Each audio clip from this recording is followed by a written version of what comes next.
Fala aí pessoal, tudo bem? Sejam bem-vindos a mais um vídeo, mais um resumão semanal começando aqui para quem não conhece, nosso vídeo que eu trago todos os sábados com as principais notícias, alguns rumores do mercado de hardware PC Gamer. Na descrição deixo todos os tópicos para que você possa ir navegando. Temos também nossas lojas parceiras, links afiliados, caso você queira ajudar esse trabalho. Vai comprar alguma coisa na Terabyte, na Amazon, no AliExpress, pode clicar nos links que estão aparecendo aqui e finalizar sua compra, estará muito me ajudando. Caso queira acompanhar grupos de promoções de hardware, nós temos dois, um de hardware, um de smartphones eletrônicos lá no Telegram, os links estão aqui embaixo. E sem mais delongas, confira rapidamente aí a propaganda do nosso patrocinador em especial para esse vídeo e seguimos com mais um resumão semanal. GVG Mall é uma plataforma de vendas oficiais de games Steam, Orange, Uplay, além de softwares como Office e Windows. Pesquisando por Windows 10, encontramos as versões para um ou mais PCs, versão Retail e a versão OEM, que ativa apenas em um único PC de maneira permanente. Ao utilizar o cupom PH25 no carrinho, seu Windows 10 Pro OEM sai por apenas R$ 86,15. Basta então ir no Windows e ativar o sistema com a nova chave OEM, inclusive com upgrade grátis para o Windows 11. Clique nos links na descrição e saiba mais detalhes sobre a GVG Mall. E começando aqui com um potencial problema que ainda não tem uma solução através de drivers ou atualizações de BIOS. Temos aqui um Intel i226V, que é o adaptador de rede de 2.5 GB usado nas placas Intel de série 700, nas Raptor Lake, como uma Z790 ou uma B760. Ocorre que, segundo relatos de usuários, esses adaptadores de rede ficam desconectando aleatoriamente, ou seja, você está lá usando o PC, do nada cai a conexão e volta.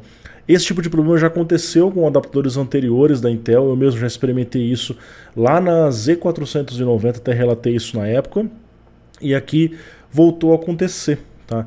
Isso é especialmente delicado para quem está usando ali, por exemplo, videoconferência, jogos online. Você perde a conexão por alguns segundos, acaba atrapalhando a sua experiência. Tá? No caso aqui, o TechPowerUp fez os testes atualizando o driver da Intel e também uma última BIOS disponível para a placa-mãe e não foi resolvido. Tá? É incerto quantas pessoas de fato estão sendo afetadas por esse problema, se é um lote defeituoso, se é um problema de driver, alguma incompatibilidade com algum driver ou software. Precisamos aguardar. Caso você tenha uma placa da nova geração com esse adaptador de rede, comente aqui nos comentários quais são as suas experiências, tá certo?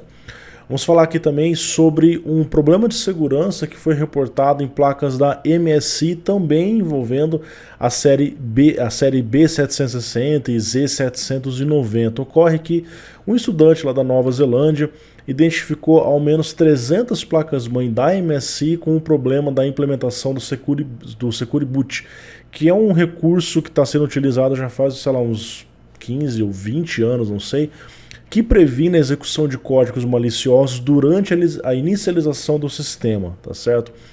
Ocorre que ele descobriu que ele conseguia colocar qualquer tipo de informação ali e a BIOS, né, o sistema da placa MSI, simplesmente aceitava, não importa se era confiável ou não. A MSI colocou uma política de sempre executar independente do que foi, acaba tornando um pouco inseguro caso alguém se aproprie do seu sistema, dos seus arquivos ali, tá certo?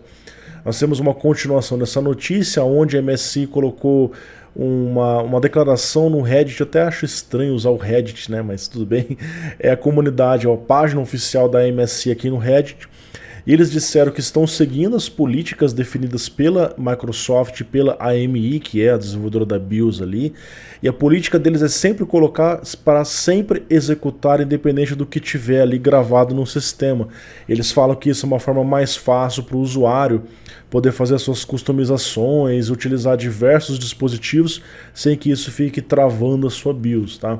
Porém, tem formas de resolver isso. Eles estão colocando novas BIOS disponibilizadas no site para que você, ao atualizar, as placas fiquem como padrão para impedir a execução automática de arquivos gerais ali durante o boot, tá?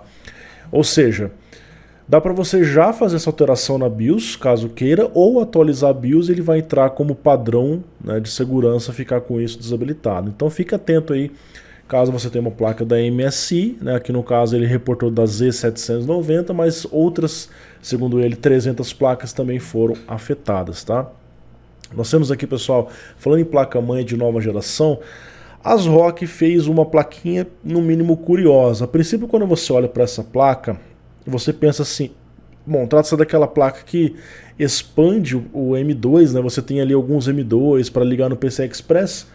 Ela também faz isso, mas ela faz mais do que isso. Essa placa transforma uma B650 numa X670. Pois é, cara, quando você abre essa placa, olha o que vem aqui dentro dela, cara.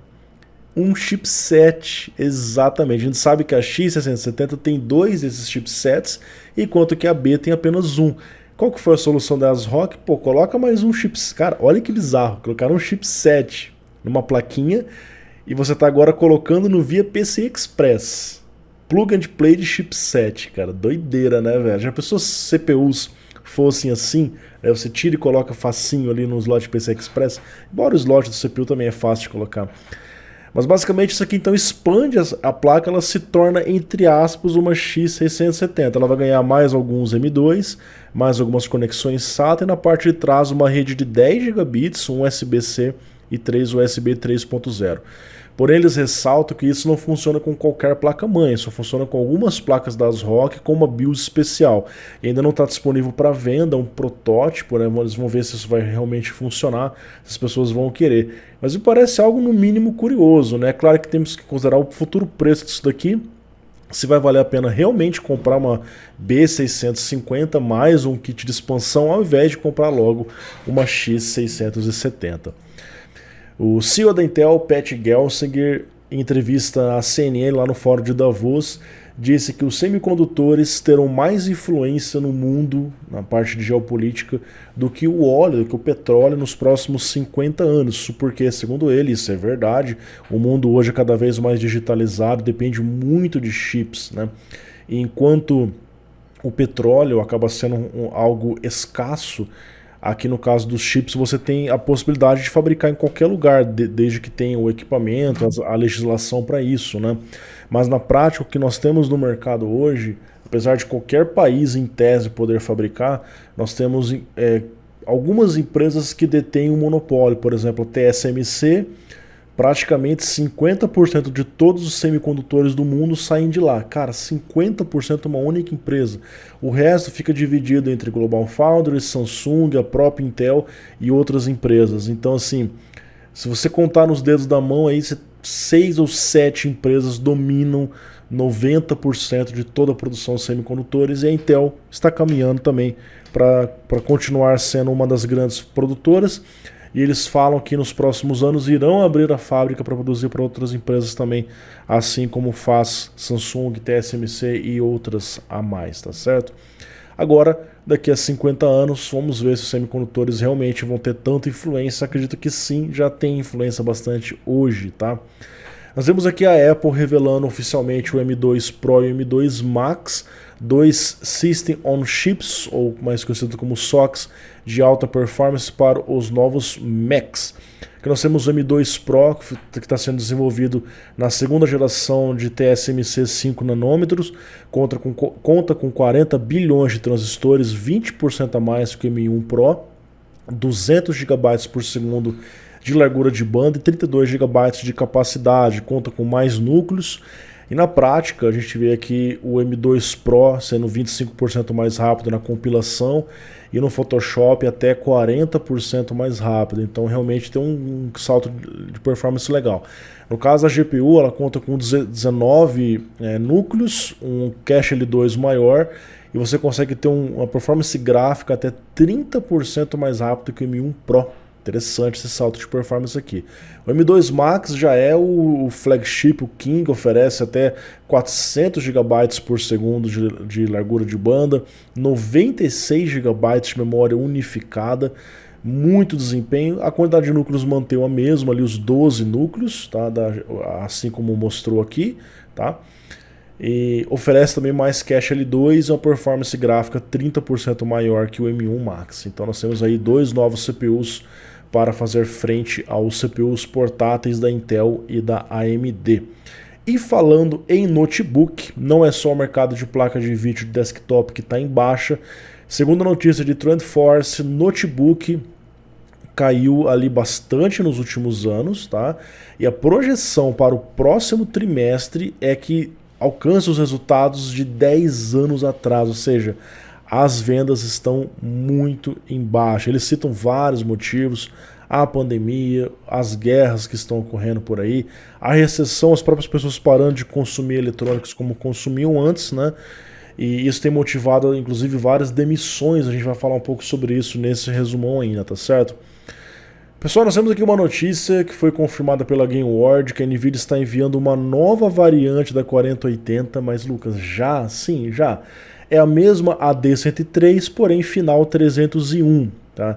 Então nós vemos aqui ainda é incerto quais são as diferenças precisas dessas GPUs, precisaria dar uma olhada nas especificações a fundo.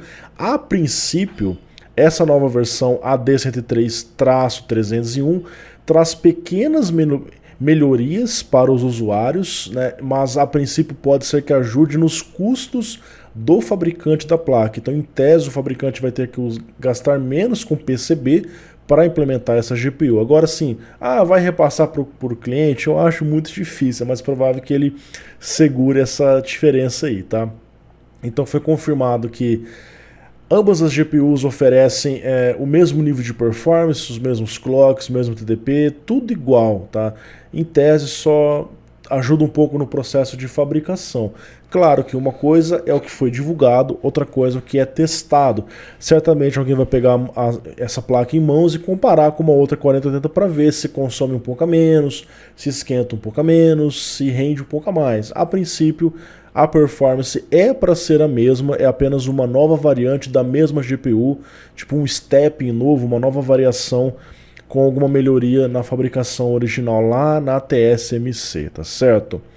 E ainda sobre a 4080, nós temos aqui uma 4080 Founders Edition branca. Não, a Nvidia não está vendendo essa placa, foi um modder, ele pegou, desmontou essa placa e fez uma pintura aqui em branco, segundo ele.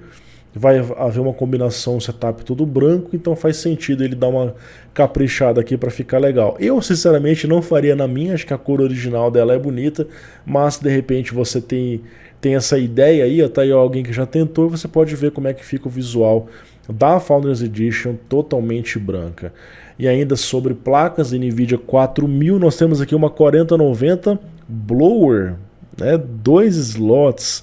Essa placa foi encontrada de uma forma ali meio curiosa, né? O cara conseguiu comprar ela, é incerto exatamente a fonte de onde ele encontrou, mas aparentemente é uma 4090 Blower mesmo, tá? Assusta o fato da 4090 da Nvidia ser uma placa gigantesca, tem quase 4 slots, super pesada. Será que daria certo num simples cooler blower, como vocês estão vendo aqui nas fotos? Olha só o cooler blower, tá? Então, o que a gente vê aqui é a performance, o que chama atenção. A Fan Blower rodando a 5.200 RPM, sim, isso aqui deve estar fazendo muito, muito barulho.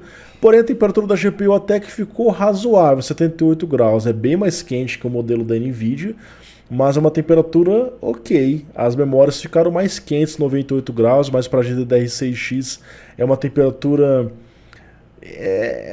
normal de operação, porque essas memórias elas foram feitas para trabalhar quentes assim. De qualquer forma, eu não compraria uma placa blower dessa de forma alguma. Na parte prática, testando ali o 3D Mark, ela fez a mesma pontuação que outra 4090. Então assim, parece uma placa que ela é só barulhenta, né? E um pouco quente, mas na parte prática deve estar certo. E a princípio esse design aqui é mais feito para servidores, data centers, não é para o usuário final, né, cara? Eu não recomendo que vocês comprem uma placa dessa e aparecer no AliExpress da vida, por exemplo. Aqui nós temos a EVGA, a gente sabe que a EVGA deixou de fabricar placas para a Nvidia devido a várias polêmicas ali. Eu ainda espero algo mais preciso sobre isso, porque muita coisa ficou por baixo dos panos, acredito eu. O fato é que algumas dessas placas ainda foram fabricadas, né, em formas de protótipo, sem a logo Nvidia, e caiu na mão de alguns youtubers, como o caso do Gamer Nexus, né, que é o Steve Burke. aonde ele conseguiu inclusive bater alguns recordes com essa placa, cara, mostrando que a placa era muito bem construída. Só a EVGA que já estava meio cansado e que decidiu pular fora desse segmento nesse momento onde o próprio mercado deu uma recuada, tá? É claro que esse recorde eventualmente vai ser ultrapassado, mas é interessante ver que um simples protótipo conseguiu alcançar resultados tão impressionantes, tá certo? Galera, vocês lembram que a 12ª geração a Intel liberou, não sei se por querer ou sem querer, um microcódigo que permitia que você fizesse overclock via BCLK em CPUs bloqueados. Eu já fiz um vídeo aqui no canal sobre isso, é um vídeo que explica muito bem isso a fundo, dá uma olhadinha aqui aparecendo no canto. Mas o fato é que depois a Intel tirou isso, os próprios fabricantes de placas-mãe recolocaram, e aí dava para você fazer overclock. Por exemplo, um 12400, ele nem é desbloqueado para overclock, mas dava, desde que você usasse uma placa-mãe com DDR5. Tá? Era um requisito para você conseguir fazer esse overclock. E desde que a placa tivesse um gerador de basic clock dedicado para poder separar do circuito PCI Express, né, para não interferir ali na estabilidade. Enfim, agora é fato que esse recurso foi tirado da 13ª geração, agora já nem veio, né? Já não trouxe essa possibilidade. Não duvido que algum fabricante de placa-mãe consiga liberar isso, né? Mas a princípio não vai dar para você pegar um 13400 e fazer overclock, né? É claro, custo-benefício disso nem sempre vale a pena, às vezes vale a pena você pegar logo um CPU mais caro junto com uma placa mais barata do que gastar tanto em placa-mãe e tanto de DDR5 só para fazer um overclock em CPUs que já pegam clocks muito altos. Mas aí a relevância disso vocês discutem aí nos comentários. O fato é que esse recurso foi retirado da geração 13ª, que tinha disponível apenas na 12ª, e a princípio não vai haver uma mudança disso em breve, segundo o Tom's Hardware, galera. NVIDIA DLSS 2.5.1 trouxe aqui uma melhoria de imagem, segundo o Tech Power Up. Ela foi anunciada como uma melhoria lá na CES 2023 pela NVIDIA, mas ainda não trouxe uma atualização oficial para os jogos, né? Depende dos desenvolvedores baixar e tal. Mas as próprias pessoas podem fazer o download do DLSS e implementar no game desde que ele permita alterações dos seus arquivos, como é o caso Cyberpunk, The Witcher 3, enfim. Aqui no caso do Tech Power Up compara a performance do novo DLSS 2.5 versus 2.4 no Ultra Performance em 4K. E você vê que mesmo no 4K dá para perceber diferenças, cara. Você vê que a árvore ela parece um pouco mais nítida. Olha essa árvore aqui, tá vendo aqui, ó? Ela tá meio borrada aqui mesmo no 4K, e olha só, com o novo DLSS ela tá melhorando, ó, interessante, cara. Agora, se você coloca em modos, por exemplo, qualidade, que é onde eu gosto de usar, cara, acaba sendo assim, ó, cara, imperceptível, tá? Então a melhoria, pelo que eu vi, afeta mais níveis assim, tipo balanceado, performance, mas modo qualidade, que é onde eu uso particularmente, parece que não trouxe tanta diferença. Talvez em movimento você perceba alguma coisa, porque tem informações ali de melhoria justamente durante a movimentação, né, o anti-ghost, enfim, tá? Ok. Agora falando da parte de demissões, né, as empresas têm feito demissões em massa de seus funcionários alegando problemas com recessão, inflação, guerra, pandemia, enfim, os motivos são inúmeros. O fato é que a Google mandou 12 mil pessoas embora, tá, ao longo do mundo, representando 6% da staff deles. E eles pedem desculpas e ressaltam que as pessoas eram muito criativas e é difícil dispensar tantos talentos, mas é necessário devido às mudanças atuais, tá? E nós temos também aqui a Microsoft demitindo 5% do seu pessoal. Aqui falam 11 mil, mas já foram confirmados, são 10 mil empregos, né? Diminuiu um pouquinho, mas ainda é muita gente, né?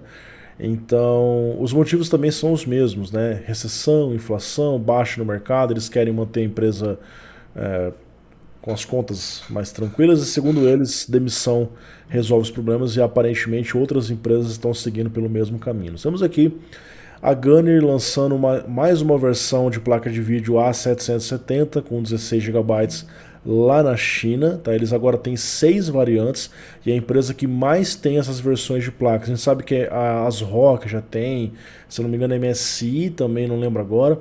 E a Gunner consegue ter agora 6 placas dessas. para todos os gostos, né? Tem placas dual fan, tem single fan. É que nós temos uma triple fan da A770 que ainda eu não tive a oportunidade de testar. Acredito que, sinceramente, a Intel nem deve mandar essas coisas aqui pro canal. Já faz tanto tempo que não vem nada que eu já até fico mais de boa quanto a isso, tá? Mas quem sabe eu compro alguma coisa dessa e trago um dia para vocês. Pessoal, a gente sabe que a 7900 XTX ela tem clocks em diferentes operações. Clock gaming é mais baixo, clock em renderização é mais alto. Eu mostrei no meu review da 7900 XTX justamente isso no Blender, ela pegando mais de 3 GHz, em game 2400, 2500. O modelo da Safari Nitro+, que é o modelo customizado, alcançou em overclock 3.455 MHz, um clock muito insano, porém em renderização no Blender, em renderização em jogo, foi de 2.9, que ainda assim é um clock muito alto para uma GPU desse porte aqui, tá? É explicado que nos jogos há uma exigência diferente da renderização padrão, onde você usa mais controladores de memória, caches, recursos SMAD especiais que afetam o clock e por isso que cai em relação a renderizações assim. É interessante ver como essa Nitro+ está se comportando porque ela consegue um clock bem maior que o modelo de referência que sofre com os problemas de temperatura como eu mostrei para vocês no meu review. Pessoal, lembra que a MSI demorou para trazer suas placas RX 7000? Né? Pois é, outros fabricantes também estão demorando. O que está acontecendo, cara? Tá esquisito isso, né? A gente vê no anúncio oficial da AMD, ela falou que ó, no dia 13 de dezembro a gente vai ter placas ASRock, trouxe, Asus trouxe, Biostar trouxe, Gigabyte trouxe, MSI, PowerColor, Safari. Vastarmore, não sei de onde que é, Yeston e essa Dataland aqui. Então tem dois fabricantes, um deles foi citado oficialmente pela AMD, talvez ali da China, não sei de que país que simplesmente não trouxeram a placa. O que está acontecendo, cara? Esquisito, né? Os modelos estão aqui, já tinha até sido divulgado, mas não apareceu. Ah, perdão. Os modelos que estão aqui são da série passada, não é da série atual, porque eles simplesmente nem fizeram, né?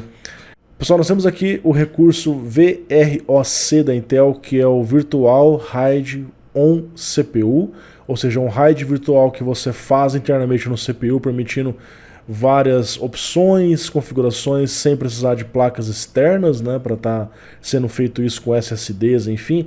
Isso aqui é particularmente interessante para a parte de servidores, né, ou de repente NAS bem mais avançadas, né. Isso estava disponível nos Zinhos, havia sido divulgado pela Intel no dia 6 que iria sair de linha, seria descontinuada, mas a Intel voltou atrás, analisando o que as próprias empresas estavam pedindo, porque é um recurso que as empresas gostam de usar, então voltou atrás e vai manter o VROC por mais tempo, não se sabe exatamente quanto, e você tem que pagar por esse recurso para você ir plugando ali na sua placa-mãe. Aqui nós temos um recorde de overclock, onde o Highcook, em conjunto com a Gigabyte, alcançou 11.316 MHz com DDR5. Aqui nós temos a validação no Highboot, que é o site que cataloga os recordes, e no momento ele é o top 1. Então ele alcançou o clock mundial, a maior frequência possível em DDR5, que mostra a frequência metade, porque a frequência DDR é assim, vocês sabem disso, a frequência efetiva está ali acima dos 11 GHz. Pessoal, nós temos aqui gabinetes da Fractal Design que infelizmente são muito raros sendo encontrados no Brasil, uma marca muito boa, está passando por um problema aqui com um Riser PCI Express 4.0. O que ocorre?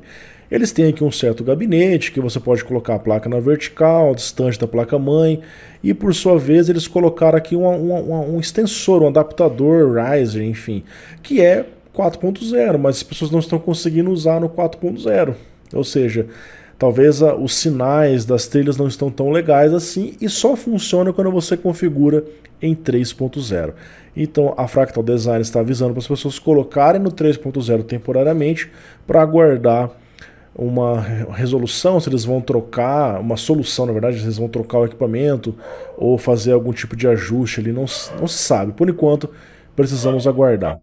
Pessoal, aqui nós temos a confirmação da nova geração de CPUs Intel ali na 16ª geração, não sei agora, já perdi os números, Trata-se do Intel Lunar Lake, né, que é a lua no lago, né, essa visão que vocês estão vendo aqui. Eles vão falar mais detalhes ainda esse mês numa conferência da Intel. Basicamente aqui nós temos o roadmap que foi divulgado, onde no momento nós estamos aqui na linha híbrida, entre 2021 e 2022 com o Intel 7, que é basicamente o 10 nanômetros da Intel, né? Depois a gente vai ter aqui essa outra linha trazendo entre 2023 e 2024 o Meteor Lake e o Arrow Lake, que vai ser o Intel 4, que talvez seja equivalente aos 5 nanômetros, eu não lembro agora, tá? E o Arrow Lake com 20 angstrom seria algo parecido com 2 nanômetros e depois 1,8 nanômetro lá em 2024, focando em ultra low power performance, ou seja, portáteis até 15 watts com bastante desempenho.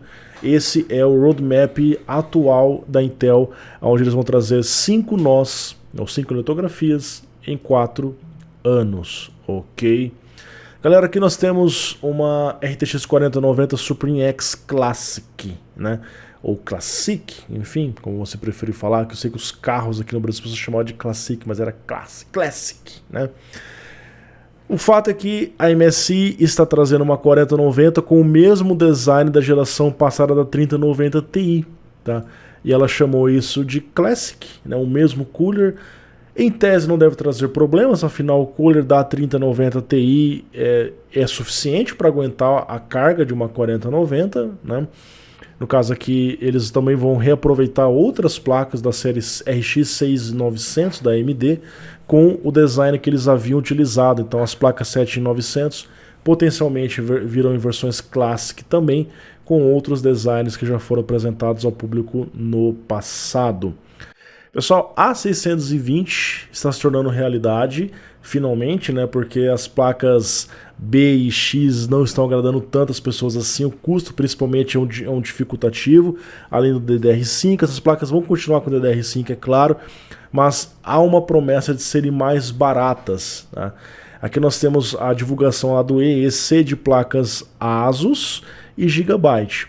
Então essas placas geralmente vêm mais capadinhas, mais simples, potencialmente não terão PCI Express 5.0, as pessoas nem estão usando isso na prática, né?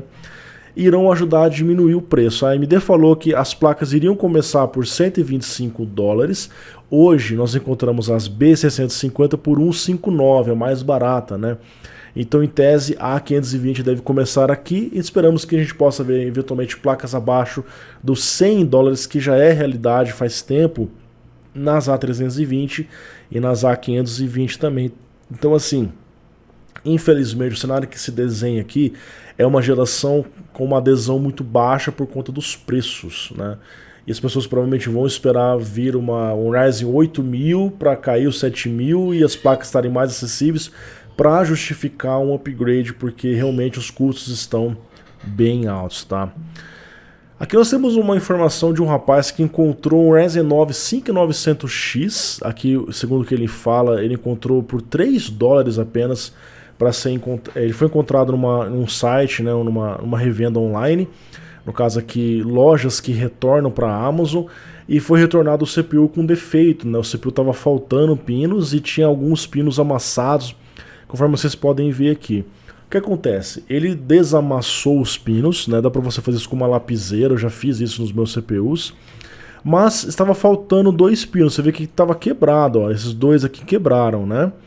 E aí não tem como você só desamassar, isso aqui você tem que fazer uma solda, é complicado, tem que mandar para uma assistência que realmente entende disso, né? Então o que ele fez? Ele baixou um mapa dos pinos e descobriu que esses pinos quebrados, eles se referem a parte de áudio do CPU, ao controlador Azalia HD Audio. Então o que acontece? Ele desentortou o CPU, está funcionando menos o áudio. Olha, por $3 ou na conversão aí uns R$15, eu acho que um Ryzen 9 sem áudio tá valendo a pena. E aí, será que o áudio é relevante para você? Daria para você comprar uma placa de áudio aí, né? Colocar ali no seu PC e por $3, cara, saiu barato, o cara se deu bem. Conseguiu recuperar o CPU e funciona segundo ele aqui sem nenhum problema. Pessoal, que nós temos o Cable Mod 12VH Power. Lembra que a Cable Mod estava fazendo cabos personalizados? Nossos cabos são melhores, enfim. e o cabo dos caras derreteu. Olha lá, cara, ó, derretido. Olha aqui os conectores, cara. Bizarro, hein, cara. Então você vê que as notícias pararam um pouco e agora estão retornando mesmo nos cabos customizados, que em tese eram melhores. Está acontecendo. A informação é a mesma, que o cabo foi conectado de uma forma errada, enfim, embora a pessoa que comprou falou que, olha, encaixei certo, eu até escutei o clique, né, do encaixe, mas aparentemente foi algum problema. Às vezes pode acontecer problema na fabricação do cabo e ele não vir tão bom assim, a placa de vídeo não foi danificada. A CableMod respondeu dizendo, olha, a placa não foi danificada, mas se tivesse danificada, eles iriam trocar a placa.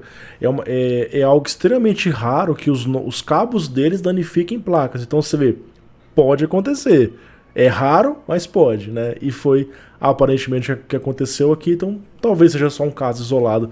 Precisamos continuar aguardando. Lembra daquelas GPUs AMD que estavam aparecendo assim para um cara que trabalha com assistência e tal? Cara, se você for ver aqui, ó, descolou aqui a fita térmica, aqui é o die da GPU, tava simplesmente quebrada a GPU aqui no microscópio, né? Ele havia levantado a hipótese que poderia ser algum problema de drivers, porque todas as placas estavam com os mesmos drivers, depois foi descartado, depois foi levada em consideração a possibilidade de serem placas usadas na mineração, mas ele também descartou, porque as placas foram enviadas de uma forma assim, por várias pessoas, não necessariamente um minerador enviou, assim, pessoas no geral enviaram as placas para eles todas com o mesmo defeito. E ele chegou à conclusão que potencialmente poderia ser problemas de umidade no local que foi armazenado, porque ele acabou descobrindo que as pessoas que compraram essas placas 6800, 6900 compraram do mesmo lugar, que aí sim poderia ser um galpão de mineração que guardou mal as placas depois da queda do Ethereum, né? E revendeu essas placas já com muita umidade, o que ocasionou esse tipo de problema no momento que a pessoa foi ligar, foi utilizar a GPU, tá? Então temos aqui um novo capítulo, precisamos aguardar se temos mais atualizações.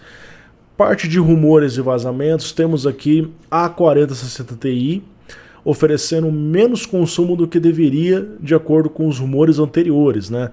Havia sido especulado que a 4060 Ti teria um consumo de 220 watts, já seria um pouquinho menor que a 3060 Ti, ou seja, seria um pouco mais eficiente, mas agora os novos rumores do Kopit 7 Kim, que costumam acertar bem, fala que ela vai consumir apenas 160 watts, que é uma redução de consumo muito boa em relação à geração atual. Por enquanto nós estamos no campo dos rumores, tá?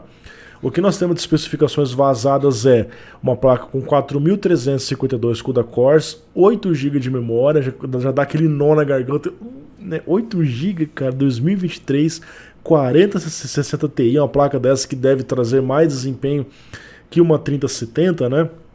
Aí você olha a largura de banda 288 GB por segundo, 128 bits, cara. É esquisito, cara. Eu sei que tem um cache L2 que compensa, eu sei que não é só número, bit, byte, hertz, mas, cara, esses números aqui, eles no mínimo são estranhos se você olha a placa anterior, que era 448 GB por segundo ou 608 na versão GDDR6X. Essa placa, se vier assim, cara, em resoluções altas, ela com certeza vai dar uma engasgada, vai dar uma recuada, tá, em relação a 3060 Ti, e eu espero testar isso em breve aqui para vocês. Essas placas estão especuladas para que chegue no primeiro trimestre desse ano, então até março talvez tenhamos ela. Aqui nós temos mais rumores falando sobre a performance. O próprio Kopit 7 Kim me disse que ela vai performar parecida com a 4070, cara, com a 3070, perdão. Isso é decepcionante, porque mais uma vez a gente não tá vendo evolução aqui. Ah, beleza, cara, ela consome menos. É isso? É essa a evolução, né? Quer dizer, ela está especulada para chegar no mesmo preço da 3070 só para consumir menos. Ou seja, o DLSS 3 vai continuar sendo um dos poucos diferenciais dessas placas. Tudo bem, tem um NVENC novo, tem um AV1, mas em termos de performance bruta, né? Acaba sendo mais o DLSS 3 mesmo, cara. Infelizmente, quando a NVIDIA precificou alta a 4080, ela prejudicou todo o line-up abaixo, cara. Para resolver isso daqui, é só o próprio mercado regulando o preço ou só a série 5000. E aí, meu amigo, essa é 2024, tá? Bom, a Galaxy fez mais uma vez. Lembro que eles haviam divulgado uma 4050 antes do lançamento, e também divulgaram uma 4090 Ti no próprio site oficial deles. Agora eles divulgaram a 4070 sem o TI. Pode ser apenas um erro, porque aqui do lado tem a impressão TI, aqui tem sem o TI, ou talvez eles vão reaproveitar a mesma caixa, só mudar aqui, até porque a GPU 7070 Ti em tese vão usar a mesma GPU, né? Então o consumo de energia é o mesmo. Se o consumo é o mesmo, então o cooler pode ser reaproveitado, e aqui a caixa estaria no jeito, né? Então assim, tivemos esse vazamento, não sabemos se é correto, se é 100% correto, precisamos aguardar mais detalhes. Pessoal, o resumão hoje ficou meio longo, né? Muito obrigado pela sua audiência. Deixo aqui mais uma vez o convite a entrar nos nossos grupos de promoções aqui no Telegram. Temos diversas promoções de lojas brasileiras, lojas internacionais. Nosso grupo também de promoções de smartphones e eletrônicos. Um grande abraço, muito obrigado, valeu, falou, tchau, tchau.